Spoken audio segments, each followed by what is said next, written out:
Hey family, welcome to the channel. As y'all probably already know, I'm James Johnson, the CEO of the Idea Factory. So I love to take complex problems and break them down into smaller parts. And I'm here today to present to you guys my new initiative. It's called hashtag Dad Reads a Bedtime Story. What is it? Well, that's exactly what it sounds like. Each day we'll have a 10-minute segment of reading whatever book or passage that we find interesting and we can get our hands on. We'll even take some suggestions from the crowd. So, studies show that literacy is a key indicator of future success. And while this initiative started primarily to combat falling literacy rates in the black community, the best part is anybody can participate. Whether you want to just give mom and dad a break or you just enjoy the stories and learning new vocabulary through context clues, come snuggle up for Dad Reads a Bedtime Story.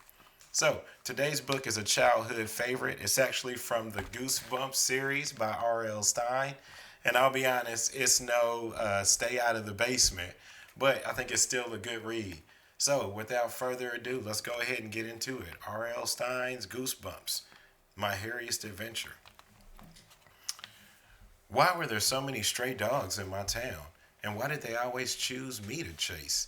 Did they wait quietly in the woods, watching people go by?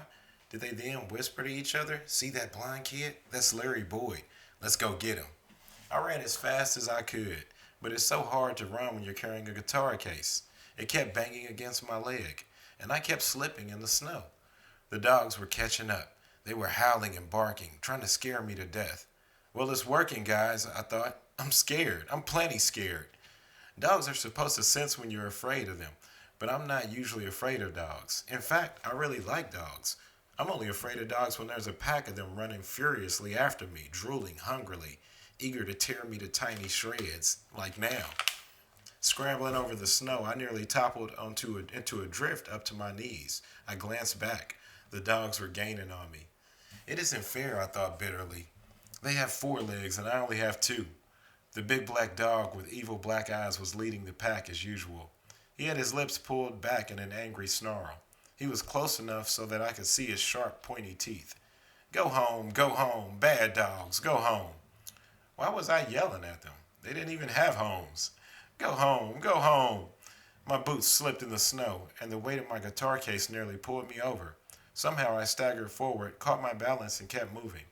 My heart was pounding like crazy, and I felt as if I were burning up, even though it was about 12 degrees. I squinted against the bright glare of the snow. I struggled to run faster, but my leg muscles were starting to cramp. I don't stand a chance, I realized. Ow! The heavy guitar case bounced against my side. I glanced back. The dogs were leaping excitedly, making wide crisscrosses across the yards, howling and yowling as they scrambled after me, moving closer and closer. Go home, bad dogs, go home. Why me? I'm a nice guy, really. Ask anybody, they'll tell you. Larry Boyd is the nicest 12-year-old kid in town. Why did they always chase me? The last time I dived into a parked car and shut the door just as they pounced. But today the dogs were too close, and the cars along the street were all snow covered. By the time I got a car door open, the dogs would be having me for dessert. I was only half a block from Lily's house. I could see it on the corner across the street. It was my only chance. If I could get to Lily's house, I could. No! I slipped on a small rock hidden under the snow. The guitar case flew from my hand and hit the snow with a soft thud. I was face down in the snow. They've got me this time, I moaned. They've got me. Chapter 2. Everything went white. I struggled to my knees, frantically brushing snow off my face with both hands. The dogs barked hungrily. Scat, get away, get going. Another voice, a familiar voice. Get going, dogs, get away. The barking grew softer. I brushed the wet snow from my eyes. Lily, I cried happily. How did you get here? She swung a heavy snow shovel in the dog's direction. Scat, go away, go. The growls turned to low whimpers. The dogs backed up, started to retreat. The huge black dog with the black eyes lowered his head and loped slowly. The others followed. Lily, they're listening to you, I cried thankfully. I climbed slowly to my feet and brushed the snow off the front of my blue down parka. Of course, she replied, grinning. I'm tough, Larry. I'm real tough. Lily Vine doesn't exactly look tough. She's 12 like me, but she looks younger. She's short and thin and kind of cute. She has chin-length blonde hair with bangs that go straight across her forehead. The strange thing about Lily is her eyes. One is blue and one is green. No one can really believe she has two different colors until they see them. I brushed most of the snow off the front of my coat and the knees of my jeans. Lily handed me my guitar case. Hope it's waterproof, she muttered. I raised my eyes to the street. The dogs were barking wildly again, chasing a squirrel through several front yards. I saw you from my window, Lily said as we started toward her house. Why do they always chase after you? I shrugged. I was just asking myself the same question, I told her. Our boots made crunching noises in the snow. Lily led the way. I stepped in her boot prints. We waited for a car to move past, its tires sliding on the slick road. Then we crossed the street and made our way up her driveway. How come you're late? Lily asked. I had to help my dad shovel the drive, I replied. Some snow had caught inside my hood and was trickling down the back of my neck. I shivered. I couldn't wait to get inside the house. The others were all hanging out in Lily's living room. I waved hi to Manny, Jared, and Christina. Manny was down on his knees, fiddling with his guitar amp. It made a loud squeal and everybody jumped. Manny is tall and skinny and kind of goofy looking, with a crooked smile and a mop of curly black hair. Jared is 12 like the rest of us, but he looks 8. I don't think I've ever seen him without his black and silver Raiders cap on. Christina's a little chubby. She has curly, carrot colored hair and wears glasses with blue plastic frames. I tugged off my wet coat and hung it on a peg in the front entryway. The house felt steamy and warm. I straightened my sweatshirt and joined the others. Manny glanced up from his amp and laughed. Hey, look, Larry's hair is messed up. Somebody take a picture. Everybody laughed. They're always teasing me about my hair. Can I help it if I have really good hair? It's dark blonde and wavy, and I wear it long. Harry Larry, Lily declared. The other three laughed and then picked up the chant. Harry Larry, Harry Larry, Harry Larry. I made an angry face and swept my hand back through my hair, pushing it off my forehead. I could feel myself blushing. I really don't like being teased. It always makes me angry and I always blush. I guess that's why Lily and my other friends tease me so much. They tease me about my hair and about my big ears and about anything else they can think of. And I always get angry and I always blush, which makes them tease me even more. Harry Larry, Harry Larry, Harry Larry. Great friends, huh? Well, actually, they are great friends. We have a lot of fun together. The 5 of us have a band. This week it's called The Geeks. Last week we called ourselves The Spirit. We changed the name a lot. Lily has a gold coin that she wears on a chain around her neck. Her grandfather gave the coin to her. He told her it's real pirate gold. So Lily wants to call our band Pirate Gold. But I don't think that's cool enough. And Manny, Jared, and Christina agree. At least our name, The Geeks, is a lot cooler than Howie and the Shouters. That's the band who's challenging us in the big Battle of the Bands contest at school. We still can't believe that Howie Herman named the band after himself. He's only the drummer. His stuck-up sister, Marissa, is the singer.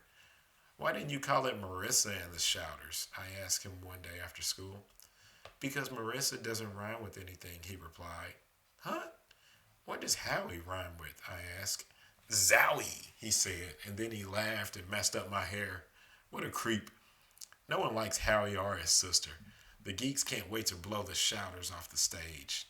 If only one of us played bass, Jared moaned as we tuned up. Or saxophone or trumpet or something, Christina added, pulling out a couple of pink guitar picks from her open case. I think we sound great, Manny said, still down on the floor fiddling with a cord to his amp. 3 guitars is a great sound, especially when we put the fuzz tone and crank them all the way up. Christina, Manny, and I all play guitar. Lily is the singer, and Jared plays a keyboard. His keyboard has a drum synthesizer with 10 different rhythms on it, so we also have drums. Kind of. As soon as Manny got his amp working, we tried to play a Rolling Stones song. Jared couldn't find the right drum rhythm on his synthesizer, so we played without it. As soon as we finished, I shouted, "Let's start again." The others all groaned. Larry, we sounded great, Lily insisted. We don't need to play it again.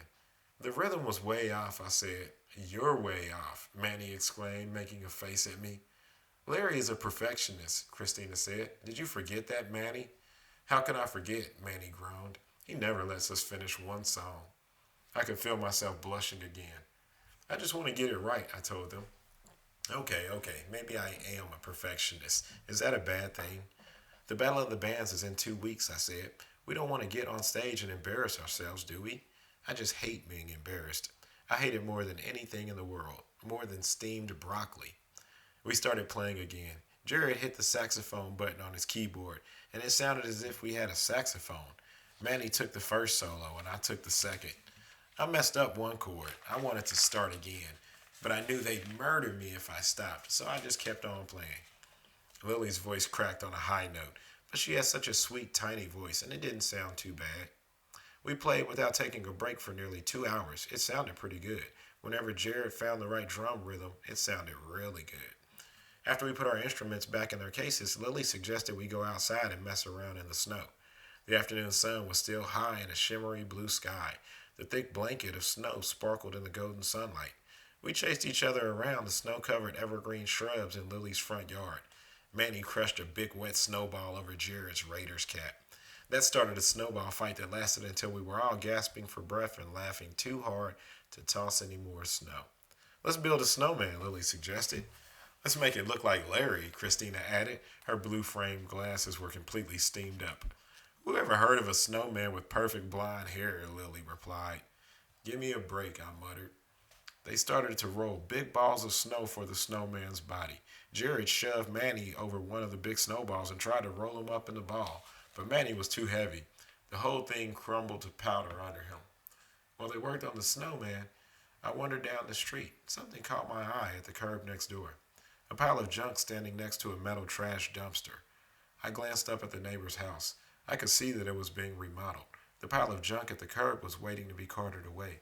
I leaned over the side of the dumpster and began shuffling through the stuff. I love old junk. I can't help myself. I just love pawning through piles of old stuff. Leaning into the dumpster, I shoved aside a stack of wall tiles and a balled up shower curtain. Beneath a small, round shag rug, I found a white enamel medicine chest. Wow, this is cool, I murmured to myself. I pulled it up with both hands, moved it away from the dumpster, and opened the chest. To my surprise, I found bottles and plastic tubes inside. I started to examine them, moving them around with my hand, when an orange bottle caught my eye. Hey guys, I shouted up to my friends. Look what I found. Chapter 3. I carried the orange bottle back to Lily's yard. Hey guys, look, I called, waving the bottle. No one looked up. Manny and Jared were struggling to lift one big snowball and set it on the other to form the snowman's body. Lily was shouting encouragement. Christina was wiping snow off her glasses with one of her gloves. Hey, Larry, what's that? Christina finally asked, putting her glasses back on. The others turned and saw the bottle in my hand. I read the label to them. Insta-tan. Rub on a dark suntan in minutes. Cool, Manny declared. Let's try it. Where did you find it? Lily demanded. Her cheeks were bright red from the cold. They were white flecks of snow in her bangs. I pointed to the dumpster. Your neighbors threw it out. The bottle is full, I announced. Let's try it, Manny repeated, grinning his crooked grin. Yeah, let's all go to school on Monday with dark suntans, Christina urged. Can you see the look on Miss Shinling's face? We'll tell her we all went to Florida. No, the Bahamas, Lily declared. We'll tell Howie Herwin that the geeks went to the Bahamas to practice. Everyone laughed. Do you think this stuff works? Jared asked, adjusting his cap and staring at the bottle. It has to, Lily said. They couldn't sell it if it didn't work. She grabbed the bottle from my hand. It's nearly full. We can all get great tans. Look, come on, let's do it. It'll be so cool. We all followed Lily back to the house, our boots crunching over the snow, our breath steaming up above our heads. I pulled off my coat and tossed it onto the pile with the others. As I made my way into the living room, I began to have second thoughts. What if this stuff doesn't work? I asked myself. What if it turns us bright yellow or green instead of tan? I'd be so embarrassed if I had to show up at school with bright green skin. I couldn't do it. I just couldn't. Even if it took months, I hide in my house, in my closet, till the stuff wore off. The others didn't seem to be worried. We jammed into the downstairs bathroom. Lily still had the bottle of Instatan. She twisted off the cap and poured a big glob of it into her hand. It was a creamy white liquid. Smells nice, Lily reported, raising her hand to her face. Very sweet smelling. She began rubbing it on her neck, then her cheeks, then her forehead. Tilting the bottle, she poured another big puddle onto her palm. Then she rubbed the liquid all over the back of both hands. Manny took the Instatan bottle next. He splashed a big glob of it onto his hand. Then he started rubbing it all over his face. Feels cool and creamy, Christina reported when her turn came. Jared went next. He practically emptied the bottle as he rubbed the stuff on his face and neck. Finally, it was my turn. I took the bottle and I started to tilt it into my palm, but something made me stop. I hesitated.